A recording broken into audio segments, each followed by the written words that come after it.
Hi, my name is Holly Hutchison, and I am packing and getting ready to go on my 2023 to 2024 EF Gap Year.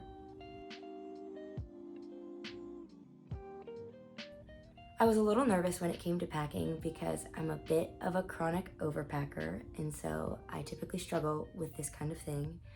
But fortunately, EF had posted a packing guide to their website, and so I printed that out and referenced it as I picked all my items. So with that in mind, let me show you guys what I've packed for my EF Gap Year. So this is all the stuff that I'm hoping to bring. I'm not sure if I'll be able to fit it all, but here it is laid out on my bed, and I'm gonna go through and show you what I have. So this here would be one packing cube. In it I have 5 tank tops and 1 mini skirt. And this is just kind of everyday athletic wear, so I envision myself wearing it to class, in Barcelona, or during our guided exploration of Europe, or really just anytime. This would be another packing cube that I would qualify as everyday wear, and in it would be 3 athletic dresses and 1 onesie, but yes. So this would be a packing cube with all the shorts that I'm bringing. These would go with some of my t-shirts that I have and the athletic tops I have. This would be my pajamas and t-shirts packing cube. I have sweatpants, a sweatshirt, some yoga pants, and then my t-shirts, which I roll up to all fit. These are the jeans and dresses that I would be bringing for some nicer occasions. I have 3 short dresses and 1 long dress, as well as 1 pair of long jeans and a pair of jean shorts. So these are some of the items that I've brought for if we have a nice dinner or something fun like that. And so I have 4 tops, 1 bodysuit, and 2 skirts. So the EF packing guide on the website said to pack undergarments for 2 weeks, and so I have 14 pairs of underwear, 5 bras, and 10 pairs of socks. These are the shoes that I'll be bringing abroad, and so the pink ones I'll wear to the airport. The other ones are just a good pair that go with anything. The Birkenstocks are good for walking or if we were going to go to a beach or something, and then the other ones are just to go with my nicer outfits. Last but not least, we have a rain jacket and a jean jacket, just in case I'm out and I get cold, or obviously if it starts to rain. These are the contents of my toiletry bag.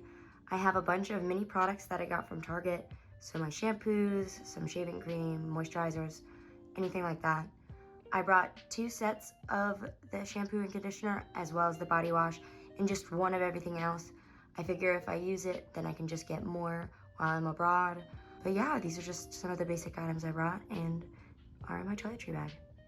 For my carry-on, I'm bringing my backpack, and then in it are just a few items. I have my laptop, a binder for my Spanish class, a binder with some important travel documents and EF documents, some pens, my AirPods, some cards, my water bottle, my makeup bag, some sunglasses, and some additional chargers and universal adapters.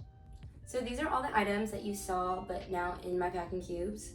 I have still yet to weigh them. I'm hoping it'll be a few pounds under the 50-pound weight limit because I need to account for any souvenirs or things that I might find abroad. But let's weigh it and see if it fits. So here's all the stuff in my bag, and I wanted to show this side in particular because it was already in here when I showed the stuff on my bed. But in this compartment, I have a compact towel, a hat, and some bathing suits. And then in this compartment, I have some copies of my travel documents, some universal cords and chargers, and a laundry bag for my laundry. Okay, so now it's time for the moment of truth. I put all of my packing cubes in my bag and my shoes and stuff. So let's see what it weighs.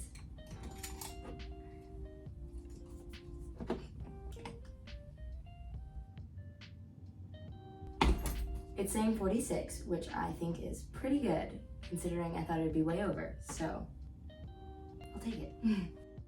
So today is the last day before we fly to Boston and embark on this big journey that we've got ahead. And saying that feels so surreal because I just can't believe how the time has flown, and we're leaving tomorrow.